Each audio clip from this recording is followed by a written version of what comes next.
Bonjour à toutes, bonjour à tous et bienvenue sur Radio Fringale pour une émission aujourd'hui spéciale cyclocross. Et oui, je pense que tout le monde l'a remarqué, c'est le mois de novembre, il fait mauvais, il y a de la pluie, il y a de la boue. En général, les gens n'aiment pas ça, mais nous à Radio Fringale, on a une petite faiblesse pour cette période car elle coïncide avec le début de saison du cyclocross. On a été habitué ces dernières années à des débuts de saison de cyclocross plutôt sec, plutôt rapide, et là cette année c'est tout l'inverse. Donc on a déjà presque un mois de course. On a eu des courses aux États-Unis, en Belgique et même en France avec le week-end dernier les championnats d'Europe. Donc on va essayer de vous débriefer tout ça ce soir, et pour m'accompagner l'inusable Titien que même la boue n'arrête pas. Salut Titien, comment vas-tu? Salut les copains, salut Adri. Écoute, ça va très très bien. Ouais, très content parce que tu sais, j'ai découvert le cyclocross l'année dernière et je suis devenu vraiment amoureux de cette discipline et c'est vraiment chouette parce que chaque saison j'avais un peu le blues, tu sais, fin octobre, Mm. voilà. Il y a les petits critériums en Asie, mais la saison sur route elle finit. Tu te dis, non, qu'est-ce que je vais faire en novembre, décembre et janvier? Et bah écoute, depuis l'année dernière, je suis cyclocross et si vous suivez pas encore totalement cette discipline, je vous invite à le faire parce que déjà. Il y a eu quoi, 4, 5, 6 cyclocross depuis début octobre et pourtant, c'est à chaque fois on vit une heure de folie. Donc franchement, c'est une super discipline et on s'ennuie pas et c'est qu'encore que le début de saison. Donc franchement, en tout cas, j'ai vraiment bien kiffé ce mois de cyclocross avec même si encore les fantastiques, comme on va appeler, sont pas revenus, on a déjà eu des courses spectaculaires. Ouais, on a vraiment eu des super courses. C'est vrai que moi aussi, j'aime beaucoup cette période de cyclocross. Comme tu dis, ça fait bien passer le blues post-Tour de Lombardie. Et effectivement, là, surtout vraiment ce début de saison, encore plus indécis, plus compétitif que les années précédentes, je trouve. On a aussi l'émergence de certains jeunes qui luttent avec des coureurs un peu plus installés, plus habitués à truster les podiums. Donc voilà, c'était hyper intéressant, et moi je me suis vraiment régalé sur chaque course. Et autant, c'est vrai, quand les fantastiques reviennent, on sait à peu près le podium, on sait juste pas trop dans quel ordre ça va le faire. Autant là, on a toujours des petites surprises de course en course. Euh, on a eu donc la saison qui a commencé, comme c'est la tradition maintenant depuis de nombreuses années, avec une Coupe du Monde. Alors des fois il y en a deux, des fois il y en a une. Là il y en a une, la Coupe du Monde à Waterloo aux États-Unis donc, et la première victoire en Coupe du Monde chez les élites pour Thibaut Nice pour sa première saison en élite, totalement en élite sur le cyclocross. Et bah déjà, il arrive, ça montre un petit peu le talent du champion. Première course, première victoire devant Eli Iserbyt qui nous avait, lui, habitué à toujours remporter un petit peu toutes les courses en début de saison. Alors Iserbyt et Thibaut Nice, on va vraiment les retrouver pas mal sur les courses suivantes. Est-ce que, à ton avis, Titien, c'est vraiment le gros duel de ce début de saison, et puis c'est ce qui va un petit peu nous animer pour les semaines à venir?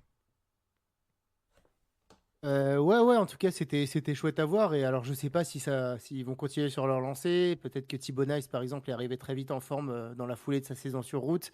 Et Iserbyt, on sait que lui, il démarre toujours très fort les saisons avant de baisser peut-être un petit peu pavillon et de ressurgir pour les championnats du monde. Mais toujours est-il que oui, en fait, on a vécu vraiment un début de saison passionnant. Et finalement, c'est grâce à un seul homme qui est quand même Thibaut Nice, parce que d'habitude, chaque année, en fait, on a finalement toujours les mêmes avec le duo de la Powells, Iserbyt, Van Tournout face à Lars van der Haar. Et souvent, ça tournait en tout cas les Mhm. années précédentes en faveur de la Powells, puisqu'ils étaient deux et un Iserbyt très en forme en début de saison. Donc c'était un petit peu répétitif.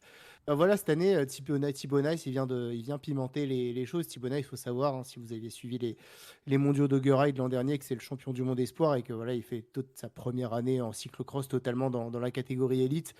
Et on sent que voilà qu'il a passé un cap. Voilà, il est vraiment. Voilà, on l'attendait pas. En tout cas, moi, je l'attendais pas forcément à un niveau aussi élevé, et il a montré sur les courses que autant physiquement que techniquement, parce que techniquement c'était assez Ah bah impressionnant. c'est un monstre, hein. Voilà, ça va devenir rapidement un monstre du cyclocross. Il est encore très très jeune, je crois qu'il a même pas 21 ans. Donc voilà, et il a déjà remporté 2 courses. Donc non, non, Thibaut Nice, c'est vraiment lui qui est venu un peu faire dérailler la machine des Powell, ce qui s'est quand même bien rattrapé depuis. Mais voilà, en tout cas, autant les débuts de saison précédents, c'était assez à sens unique, autant ici, il y a beaucoup d'incertitudes au niveau des courses. Et après, sur la suite, bah oui, voilà, j'attends encore les mêmes Iserby, Thibaut Nice, mais à voir ce que va nous réserver maintenant Michael Vantorenhout. Est-ce que c'est finalement l'homme d'une course comme l'an dernier qui est les championnats d'Europe, ou est-ce que sur sa lancée de ces championnats d'Europe, il va pouvoir s'immiscer un peu au milieu de ce duel? Et puis Lars van der Haar également, hein, mine de rien, qui avait Ouais, démarré doucement la ouais, saison, là, il qui, faut pas l'oublier qui lui. depuis 2 semaines monte, je trouve, en puissance, même s'il pêche parfois un peu techniquement. Il est très très solide physiquement, et donc voilà. Ce qui est assez intéressant, justement, c'est qu'on a 3 à 4 coureurs. Enfin, au début d'une course, on a 3 à 4 coureurs qui peuvent l'emporter. Donc, et voilà, comme le montrent les championnats d'Europe, c'est pas du tout forcément ceux qu'on attend au départ qui vont gagner. Donc, non, mais je trouve ça assez intéressant. Voilà, on a un niveau assez homogène parmi les meilleurs depuis le début de saison en cyclocross. Et bah, écoute, je pense que ça va nous faire bien, bien patienter jusqu'à début décembre, quand les Van Aert, Pidcock ou Van Der Poel vont revenir. Donc, non, c'est très chouette ce qu'on vit. Ouais, ouais, c'est clair, et c'est vrai que je pense que ce qui a aussi facilité les vainqueurs différents, c'est à mon avis la difficulté des parcours. Les parcours ont été rendus beaucoup plus techniques par la boue, par des circuits un petit peu plus difficiles, et on voyait que bah, si un coup un coureur il n'était pas dedans techniquement, et bah c'était voilà, c'était pas possible de gagner, même si c'était le plus fort physiquement. Je pense surtout à la Coupe du Monde de Maas Mechelen, désolé hein, pour la prononciation flamande, ça a été un petit peu On t'en avalé. voudra pas, on Bon, t'en voudra pas. personne m'en voudra, j'espère. Où Iserbyt était hyper costaud physiquement, mais par contre il a fait énormément d'erreurs techniques qui lui coûtent la victoire, parce qu'il finit qu'à 20 secondes de Lars van der Haar, qui lui a été très très propre toute la course, hyper régulier. Il a vraiment à la fois tactiquement su accélérer et sortir au bon moment, et après une fois qu'il était devant, il a vraiment fait une course parfaite, contrairement à Iserbyt qui faisait lui un peu plus le yo-yo, et même Thibaut Nice, on a pensé qu'il aurait pu revenir à un moment, bah, qui a fait des erreurs, même si c'est vraiment le coureur le plus technique du circuit, en tout cas là forcément en l'absence de Mathieu Van Der Poel, hein. Thibaut Nice, il faut le rappeler, c'est le fils de Sven Nice. Si vous ne connaissez pas Sven Nice, allez voir quelques vidéos sur YouTube des performances de celui qui est considéré comme le plus grand coureur de cyclocross de tous les temps, Monsieur Super Prestige, qui je crois il en a remporté enfin voilà, autour d'une dizaine, je sais plus si c'est 9 ou si c'est même 12, enfin voilà, c'est assez, c'est assez énorme. Et c'était connu pour être quelqu'un de très très, bah voilà, de hyper technique, qui savait faire la différence dans les courses, souvent au terme d'un dernier tour hyper rapide. Il faisait pas des cavaliers seuls en tête de course comme on a pris l'habitude de voir bah, par exemple Van Der Poel ou Van Aert quand ils sont là, et j'ai l'impression que Thibaut Nice il essaie un petit peu de reproduire les mêmes schémas. Alors on l'a vu aussi prendre la tête assez tôt, du moins essayer, mais voilà, je pense qu'encore Nice il est un petit peu irrégulier pour espérer vraiment bah voilà, il manque un petit peu de régularité encore. Après voilà, il y a eu 6 courses en élite, il a quand même déjà fait 2 victoires, mais ces 2 victoires, 3 c'est même, non? 3. Bah il y a Waterloo et Koppenberg. Mais en fait, il y avait un Ah oui, cyclocross de reprise avant ah le oui, mais Waterloo, là. je Alors, l'ai pas compté parce que c'était pas un ok. super Ouais, prestige X2O ou Coupe du Monde. Donc ok. ouais, Mais ouais, oui, ouais, voilà. juste Ouais, petit ouais. aparté sur Thibaut Nice, t'as raison, hein, je le trouve encore un peu irrégulier, sûrement dû à sa jeunesse Je finalement, pense, parce ouais. qu'on voit par exemple qu'il domine mardi le Koppenberg Cross, qui était une magnifique course également, et puis en grande difficulté ce dimanche pour les championnats d'Europe. Et Thibaut Nice, je pense qu'il a aussi. Voilà, je trouve qu'il abandonne.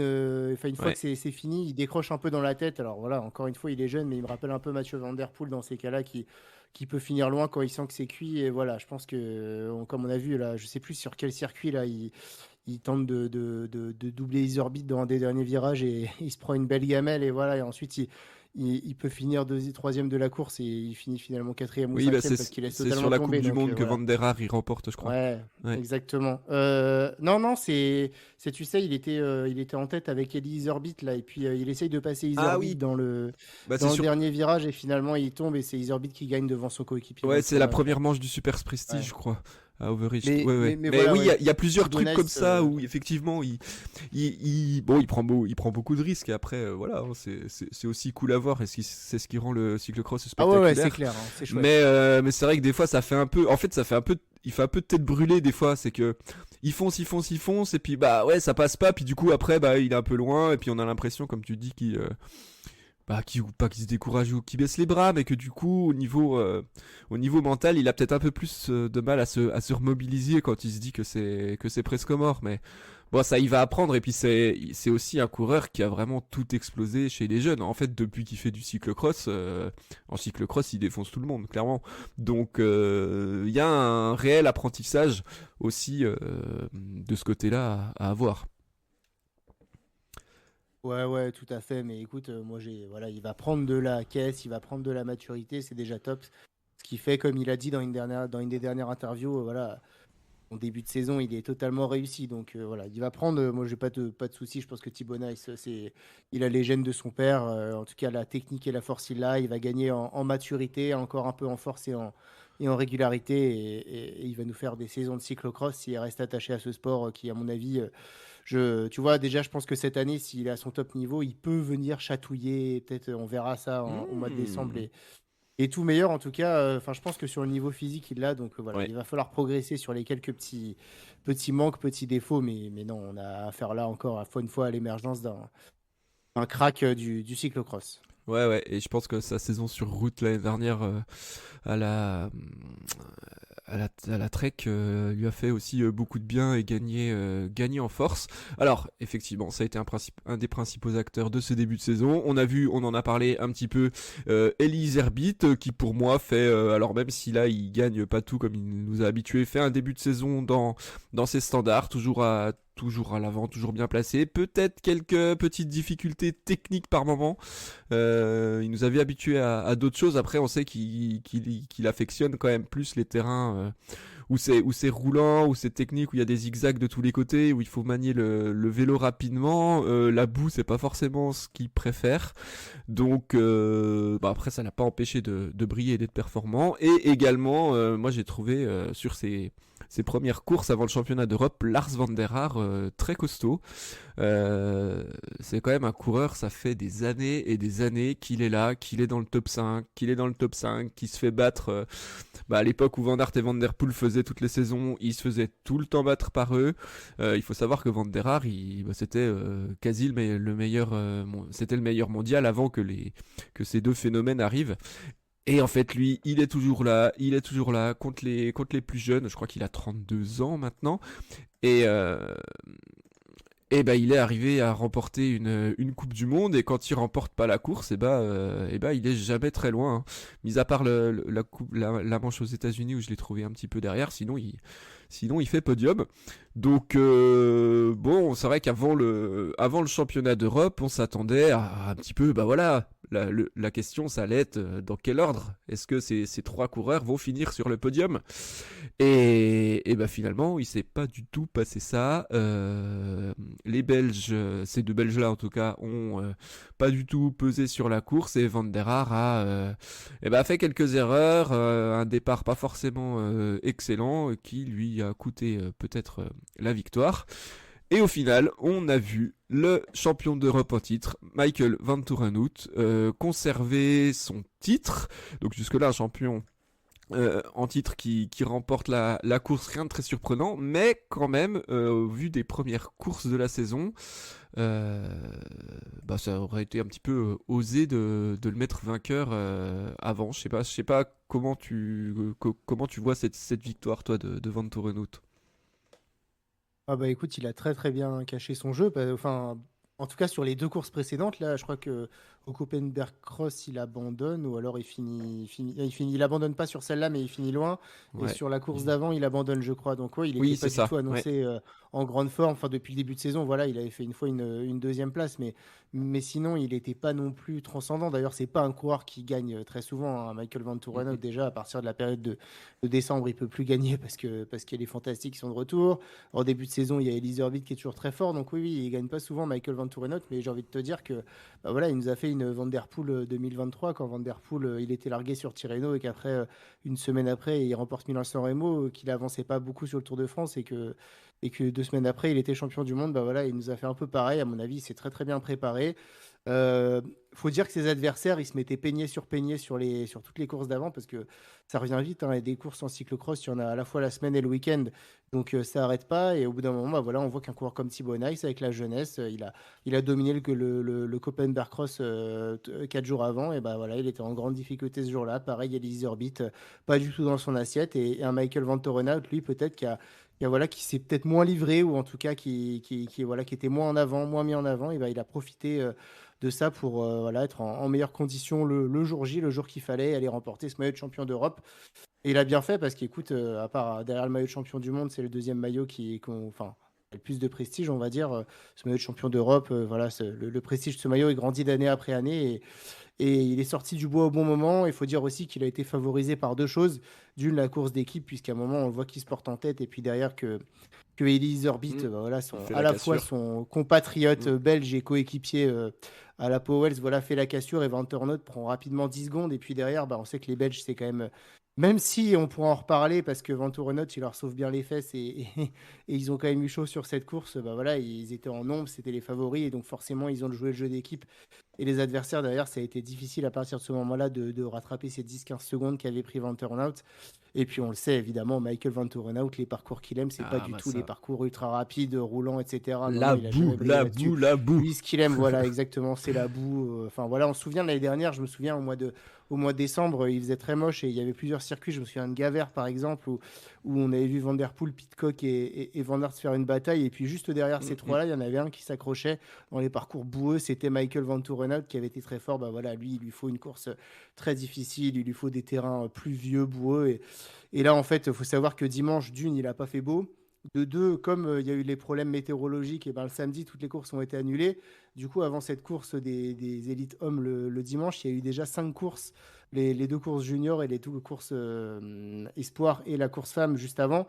Donc voilà, la pluie plus le fait qu'il y a eu beaucoup de coureurs qui ont tourné sur le circuit avant, bah, ça a fait qu'on a eu un circuit vraiment tout pourri, hein. C'était dégueulasse. Et dans ces conditions-là, Michael Van Torenhout, il vole souvent quand on voit des Elise Herbit plus en difficulté, etc. Donc, bah, écoute, on va dire oui étonné de par la condition qu'il affichait jusqu'à ce championnat d'Europe et depuis le début de saison. Mais finalement, voilà, Michael Van Torenhout, c'est un homme des grands rendez-vous. Dès que voilà, on arrive sur des grandes courses, il est là. Et voilà, c'est un très très beau champion d'Europe. Il a pris ses responsabilités dès le deuxième tour, je crois, ou le premier même. Ouais, Et deuxième, je puis crois. derrière, on l'a plus Mhm. revu. Et surtout, à un moment, on s'est dit, voilà, les poursuivants, ils étaient revenus à 10 secondes, mais Van Tornout, il a rien lâché. Et voilà, il vient conserver son maillot de champion d'Europe. Félicitations à lui, parce que voilà, c'est un besogneux, un teigneux, j'ai l'impression, ce Van Tornout. Et souvent, il a été sacrifié dans l'équipe pour favoriser les dessins d'Elise Herbit. Et ben, ça fait plaisir que de nouveau il puisse revêtir ce maillot de champion d'Europe qui double donc avec son maillot de champion de Belgique également, puisqu'il avait remporté l'an dernier le championnat de Belgique. Donc voilà, très très très beau vainqueur. Ouais, ouais, mais je pense qu'il l'a joué vraiment très finement en début de course, parce que c'était un petit peu, enfin voilà, les Belges, je pense que ils savaient, hein, le premier Belge qui arrivait à faire l'écart, il pouvait même mettre une belle option derrière sur la victoire. Il aurait fallu que les Pays-Bas vraiment jouent la course d'équipe parfaite en étant très costaud pour ramener tout le monde et en plus au risque de se faire contrer après. Et je trouve qu'il a très très bien exploité bah voilà, cette possibilité de faire la course en tête assez rapidement. On sait également que sur le circuit de Pontchâteau, c'est souvent comme ça que ça se passe. Alors on a été habitué à des circuits plus secs les dernières fois. Des fois, on avait presque l'impression même d'avoir des courses sur route, mais très souvent, celui qui arrivait à partir très tôt dans la course, et bah, il était jamais, jamais rejoint. Donc là, effectivement, il a su aussi exploiter parfaitement cette option. Et moi, je pensais quand même que ça allait rester un peu plus près de lui derrière, mais je trouve que c'est sa justesse dans le pilotage qui a vraiment fait la différence. Où derrière, on a vu des coureurs faire quand même pas mal d'erreurs. Bon, on a vu que Thibaut Nice très clairement était vite pas dans le coup, Eli Zerbit non plus, et voilà, même un coureur comme Lars van der Haar, à un moment on s'est dit oh, ça y est, il est reparti, il envoie, et 2 tours de suite il tombe au même endroit.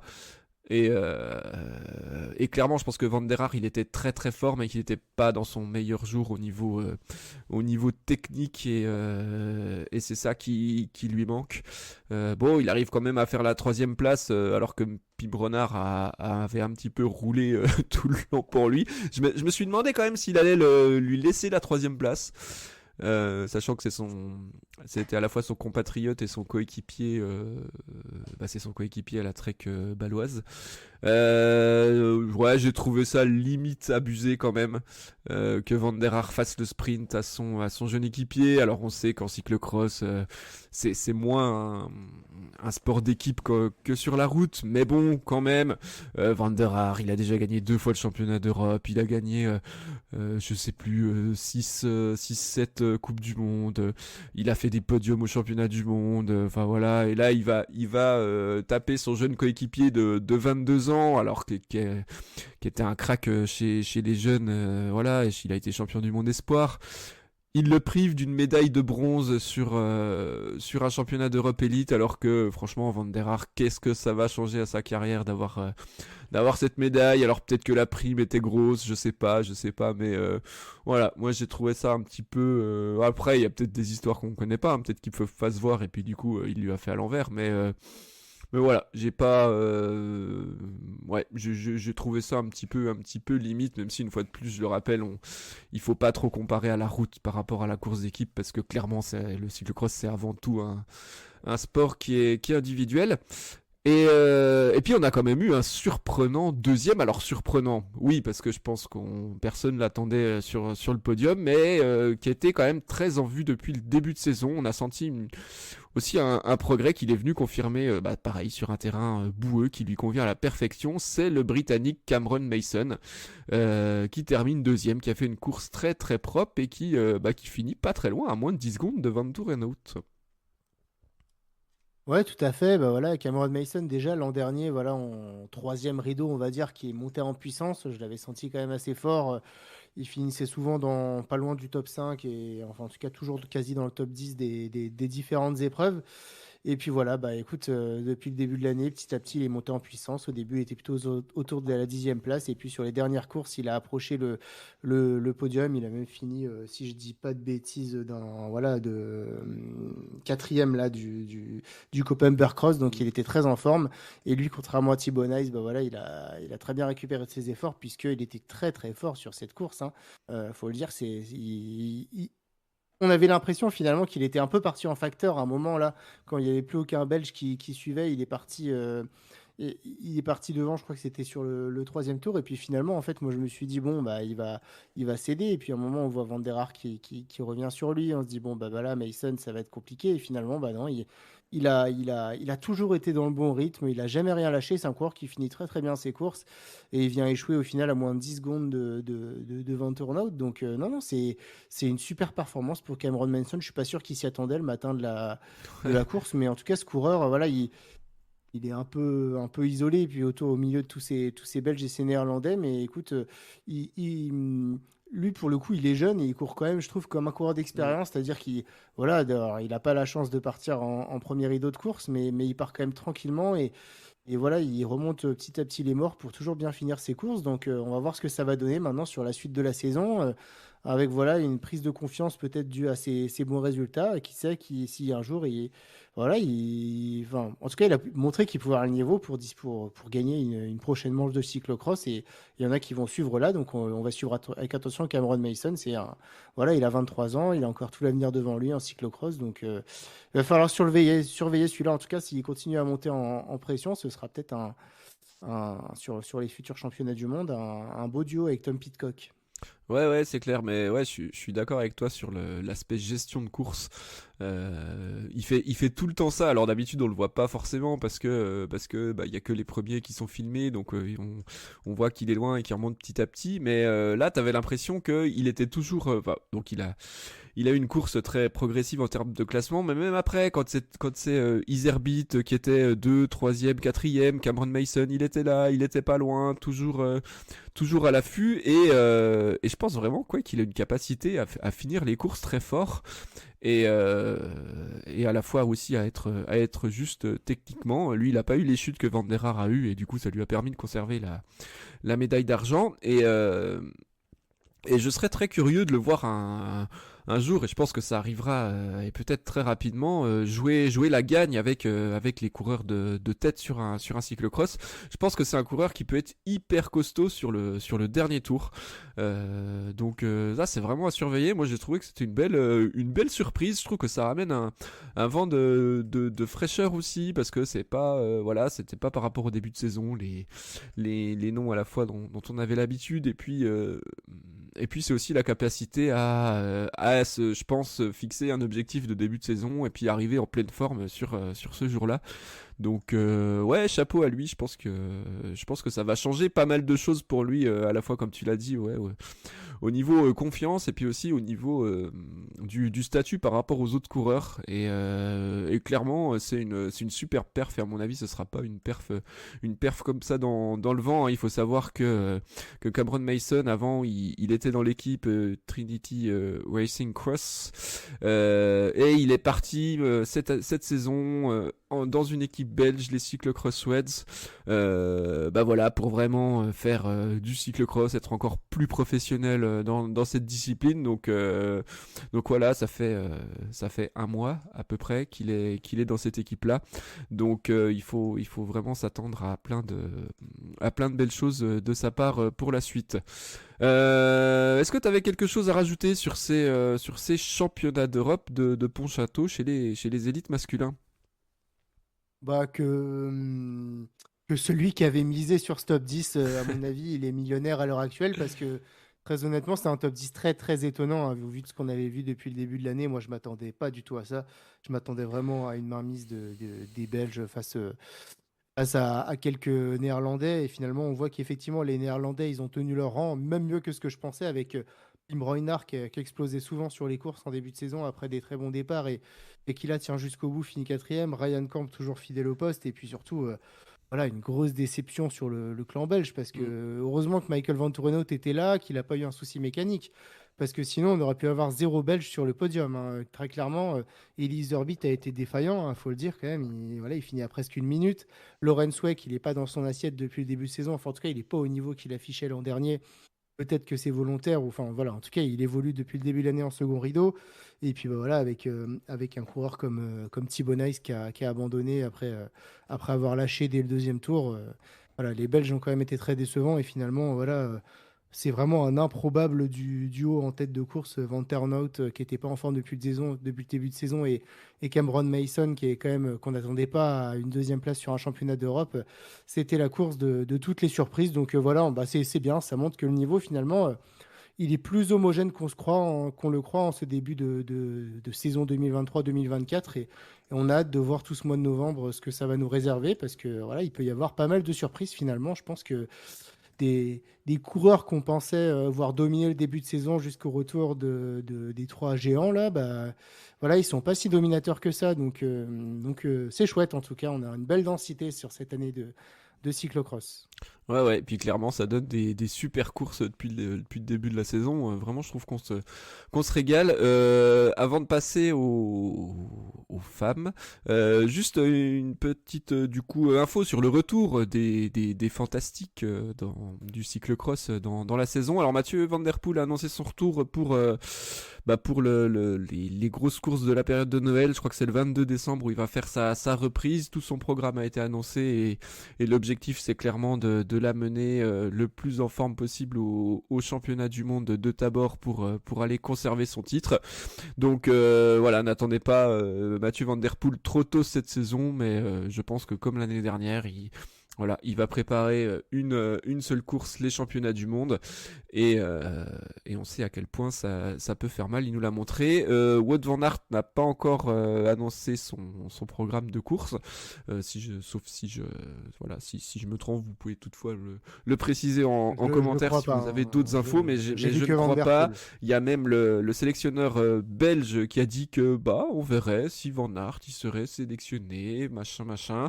Bon, clairement, s'il fait des courses, non mais c'est ouais, clairement s'il fait des courses et qu'il est dans la forme de l'année dernière, tu peux pas ne pas le sélectionner.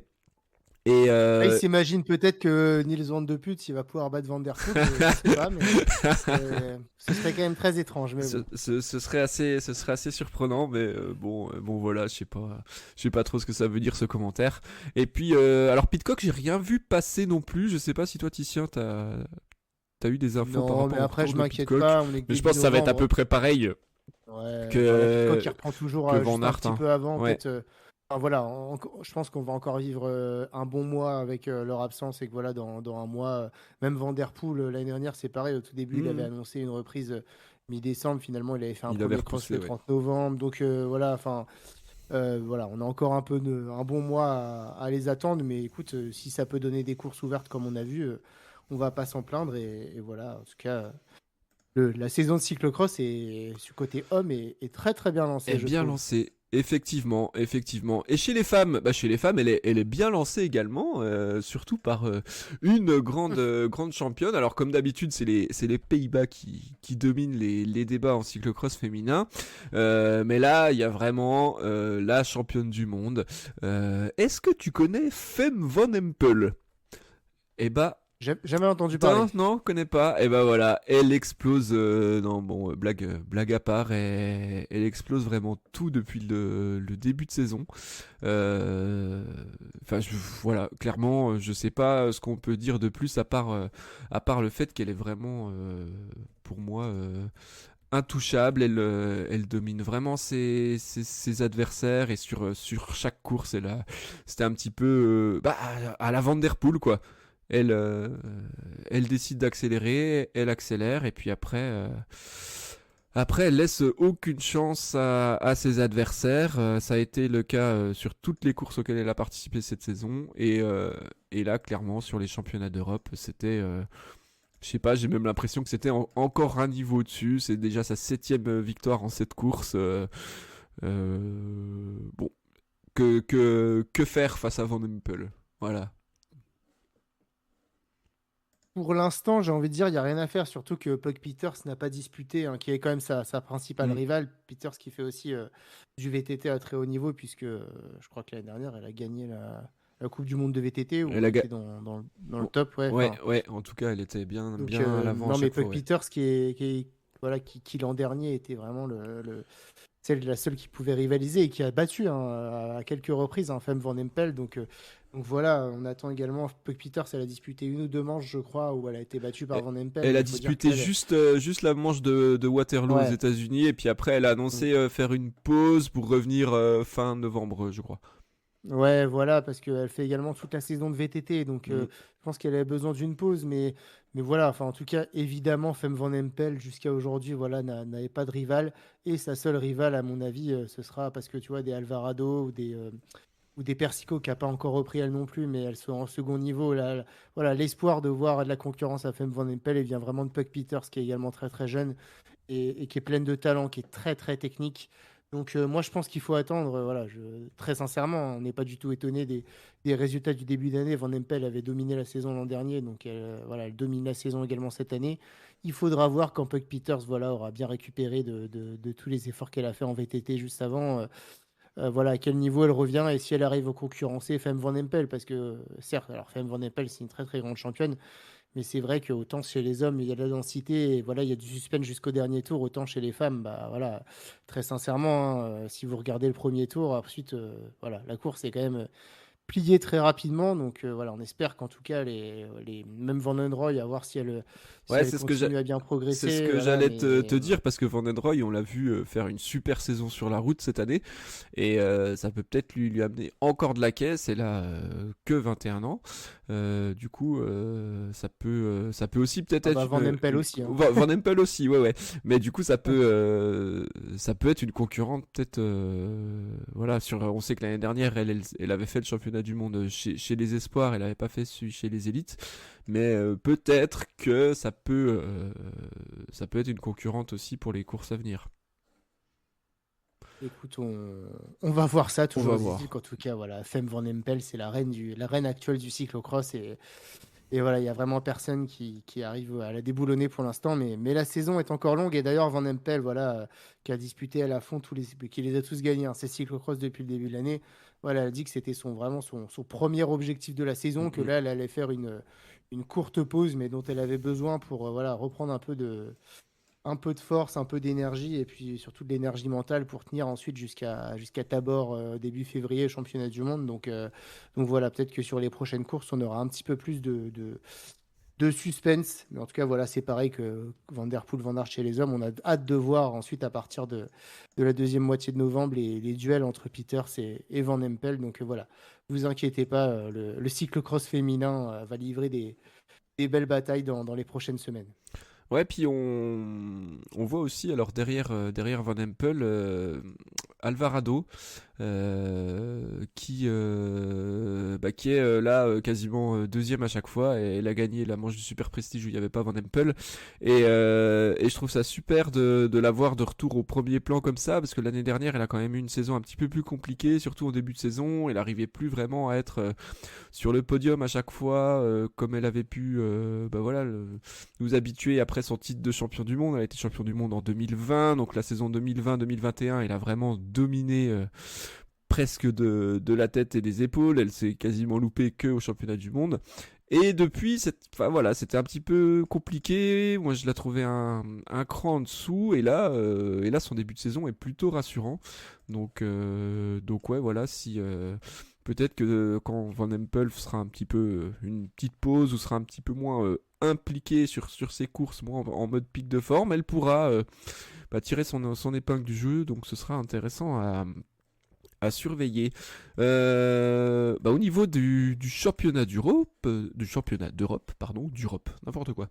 Championnat d'Europe, on a eu aussi d'autres courses comme d'habitude en cyclocross avec les espoirs, les juniors et même le relais mixte. Alors il y a eu des beaux résultats chez les Français. C'est même peut-être la nation qui s'en sort le mieux sur toutes ces courses-là. Déjà le vendredi, la France a été championne d'Europe du relais mix, hein, ils ont devancé les Anglais et les Belges. Alors les Belges n'avaient pas sorti l'armada non plus, mais voilà, clairement la France, ils y sont allés avec je pense leur meilleure équipe. Et puis ils ont remporté la course. Donc on va quand même citer les 6 coureurs et coureuses. Aubin Sparfeld, dont on reparlera dans quelques minutes, Rémi Lelandais également, Célia Géry, on en reparlera aussi, et Electa Galzo, Hélène Clausel et Joshua Dubo. Donc voilà, une belle victoire pour la France. C'est quand même pas tout le temps qu'ils peuvent avoir des médailles d'or. Alors oui, on va reparler de certains coureurs et coureuses parce que en junior notamment, il y a eu 2 titres par Aubin Sparfel et Célia Géry, donc une domination française. C'est assez fréquent sur les courses jeunes. Et là encore, chez les espoirs, il y a Rémi Lelandais qui arrive à se glisser au milieu de 4 Belges pour prendre une superbe 3e place. Mais on sent déjà que que l'écart est un petit peu passé en faveur des Belges, hein. Ils sont 4 dans les 5 premiers et après les Français, ils sont eux 4 dans les 10 premiers, mais plus sur la deuxième partie du classement. Alors que par exemple chez les juniors, chez les femmes, il n'y a Non, c'est chez les hommes, pardon. Il y a le premier Belge est 15e. Il y a un seul Hollandais dans le top 10. Et par contre, il y a 5 Français. Donc on voit vraiment chez les jeunes que les Français, ils sont au top. Mais on n'en a même pas parlé tout à l'heure. Chez les élites, le premier Français, David Menu 14e, Joshua Dubois 17. Et après, on a Tony Perriou 19, Michael Crispin 20e. Donc on voit qu'il y a toujours un petit peu ces talents chez les jeunes et puis derrière chez les élites c'est beaucoup plus compliqué et on retrouve les courses dominées par les Belges, par les Hollandais, par les coureurs d'équipes professionnelles en cyclocross. Par rapport à ça, Titien, est-ce que t'as un avis déjà sur les performances de nos jeunes Français et Françaises? Non, bah, les performances, c'est très bonne, mais sont très bonnes, pardon, et sont même excellentes. Et j'ai envie de dire que plus on descend en catégorie, c'est-à-dire plus on va vers les juniors et plus les performances sont bonnes. Et si je prends le problème à l'envers, bah, plus on monte vers la catégorie élite et ça y est, plus les résultats commencent à baisser. Alors, comment on explique ça? Comment on explique qu'en fait, on a des coureurs qui, face aux mêmes adversaires, en fait, brillent à un certain âge et beaucoup moins à partir d'un autre âge? Bah, je pense que déjà, il y a un peu côté culture, culture du cyclocross. Forcément, les Belges, ils restent hyper attachés à ça, ils baignent dans ça, tandis que nous, Français, tu vois, on a Léo Bizio l'an dernier qui est champion du monde junior de Hmm. cyclocross. Et tout de suite, on parle de Léo Bizio sur le Tour de France, Léo Bizio sur la route, etc. Donc c'est sûr que si on prend le sujet de cette manière, Léo Bizio, dans 3 ans, peut-être qu'il fera plus de cyclocross, en fait. Enfin, je ne sais pas, mais voilà, il y a un aspect culturel voilà, qui fait qu'à mon avis, côté belge, côté néerlandais, il y a des coureurs voilà, qui se disent vraiment, mon objectif, c'est de performer en cyclocross au plus haut niveau. Tandis que voilà, il y en a qui sont détectés grâce au cyclocross, il faut le dire aussi, et puis qui derrière, voilà, s'investissent beaucoup moins. Sûrement qu'il y a un Clément Venturini, par exemple, qui est notre meilleur Français depuis longtemps en cyclocross. Bah voilà, peut-être que s'il passait des vraies saisons de cyclocross, voilà, il ferait des très bons résultats. Le fait est que qu'il passe beaucoup de temps sur la route et que finalement ça le fait reprendre et faire que 2 mois de cyclocross dans la saison, comme les Van Der Poel, Van Aert, etc. Donc il y a ce premier problème. Et puis le deuxième problème, c'est l'intérêt de la fédération française sur le cyclocross. Est-ce qu'il y a un vrai intérêt? Est-ce qu'on pousse les jeunes à, à- à continuer le cyclocross, à progresser là-dedans? J'en suis pas sûr. Enfin, et donc ça, voilà, c'est un plus gros débat, mais est-ce que voilà, on a une fédération française qui va vraiment qui pousse vraiment pour qu'on brille en cyclocross, ou est-ce que c'est pas encore assez reconnu comme discipline? Je sais pas, voilà, j'ai mis plusieurs Ouais, hypothèses quant il à y a la un, différence de niveau. Il y a un truc sur la Fédé qui a mis en place, je crois que c'est l'année dernière ou il y a 2 ans, c'est que avant il y avait que 3 manches de Coupe de France dans la saison et maintenant ils ont réussi, tout en conservant 3 lieux, à faire 6 manches, c'est-à-dire 2 manches sur chaque week-end. Et ça déjà je trouve ça top parce que les coureurs se déplacent plus facilement s'il y a 2 courses sur tout un week-end. Alors certes c'est hyper dense et je pense que le dimanche t'es cramé. Mais c'est aussi ce qui se passe en Belgique toute l'année. T'as une course le samedi, une course le dimanche et c'est pour tout le monde. Je pense que l'avantage pour percer après en Belgique et où ça se développe et où après quand les coureurs sont professionnels c'est plus simple, c'est que toutes les courses sont dans un beaucoup plus petit rayon que sur toute la France. La Belgique c'est un pays qui est beaucoup plus petit, donc la densité est plus facilement, on peut la maintenir plus facilement. Et c'est aussi, c'est ça, hein, c'est aussi les équipes professionnelles en cyclocross où c'est des coureurs qui ne font que du cyclocross toute l'année et qui sont payés pour ça. Et elles sont en Belgique. Donc il y a un moment, c'est aussi ça qui favorise.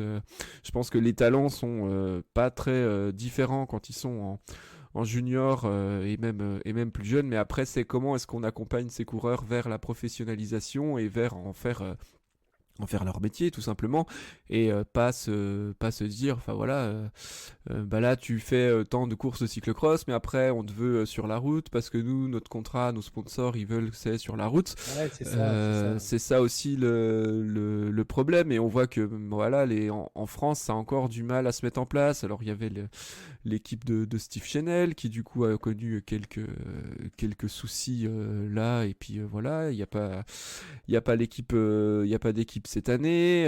Enfin voilà, c'est un petit peu plus compliqué. Et et clairement, je pense que même si là, encore maintenant, si un jeune coureur enfin, voilà, qui est dans les meilleurs juniors au niveau mondial, un coureur français, il veut vraiment, par exemple, devenir champion du monde de cyclocross, pour moi, il n'y a pas le choix. Faut que tu déménages en Belgique et puis que tout l'hiver, tu habites en Belgique, que tu sois après professionnel dans une équipe belge et puis que ça fonctionne comme ça. Et ça, c'est facile à dire, mais c'est pas forcément facile à faire. Il y a Arnaud Jouffroy qui avait essayé de faire ça à l'époque où il était, bah voilà, lui champion du monde chez les jeunes, mais ça avait pas fonctionné. On a aussi également un coureur, ah bah j'ai perdu son nom, il était dans l'équipe de Steve Chanel, il avait signé chez l'équipe de Van Der Poel, la Alpecin, An- Antoine Benoît peut-être.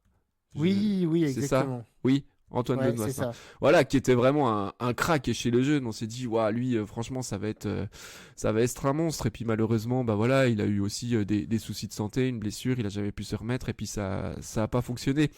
Donc ouais, il y a un petit peu, je pense tout ça qui fait que on a. Alors c'est top, franchement, d'avoir des talents. Et pour le coup, je sais qu'au niveau au niveau régional, au niveau des petits clubs de vélo, et ben l'hiver c'est cyclocross, donc il y a des déplacements sur les cyclocross, il y en a un petit peu partout aussi des cyclocross dans les régions en France.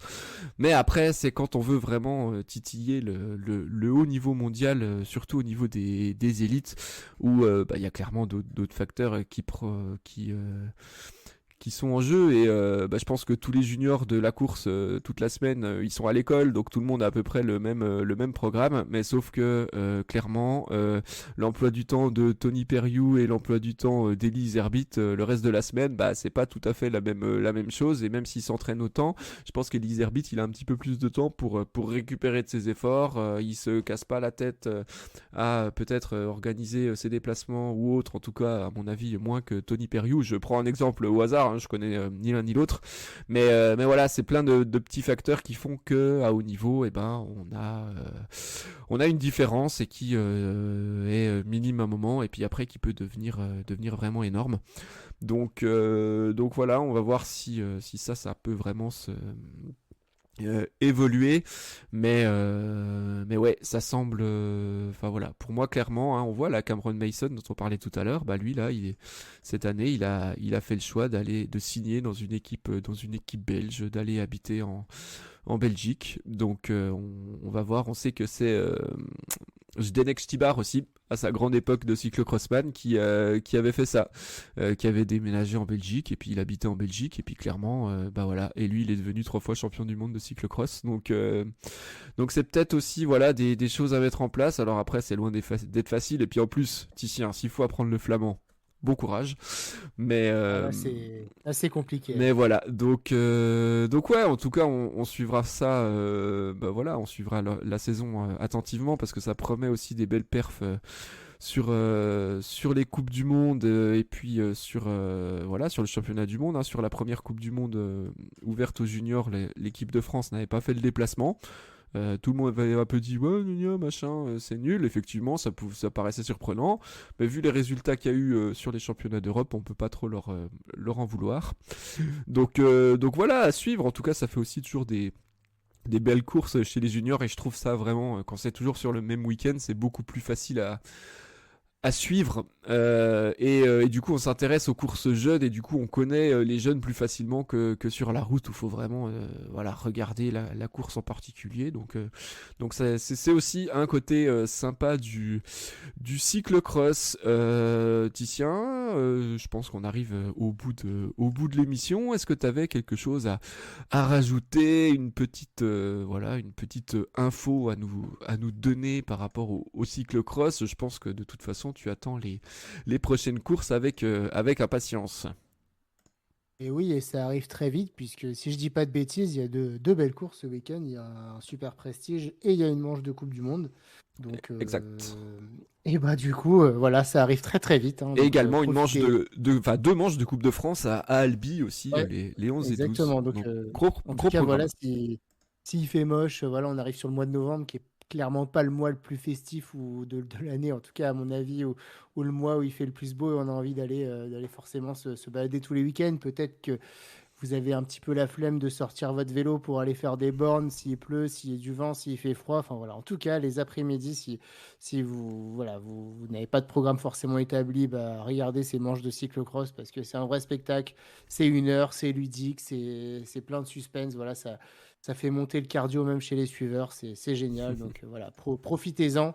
Et puis vous verrez que comme moi l'année dernière, vous ne serez pas prêt ensuite de vouloir revoir une course plate sur route de 200 bornes où on attend le sprint à 3 km de l'arrivée. Donc non, c'est vraiment génial le cyclocross. Donc j'invite tout le monde à regarder et à kiffer parce que c'est un vrai spectacle. Et on essaiera du coup plus voilà dans cette saison hivernale de temps en temps de vous refaire des petites émissions actu cyclocross comme ça pour vous tenir au courant de ce qui se passe et puis pour essayer de vous livrer des petites analyses de la boue, voilà des analyses de la qualité de la boue. C'est important aussi pour bien maîtriser le cyclocross.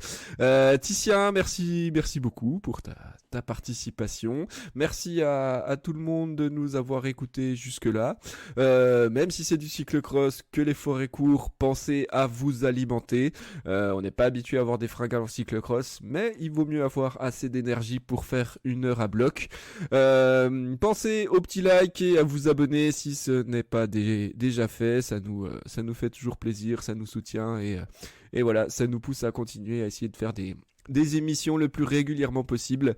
Merci à tout le monde. Passez une bonne journée, soirée en fonction de quand vous nous écoutez. Et puis à bientôt pour une nouvelle émission. Ciao. Ciao les amis, bye bye.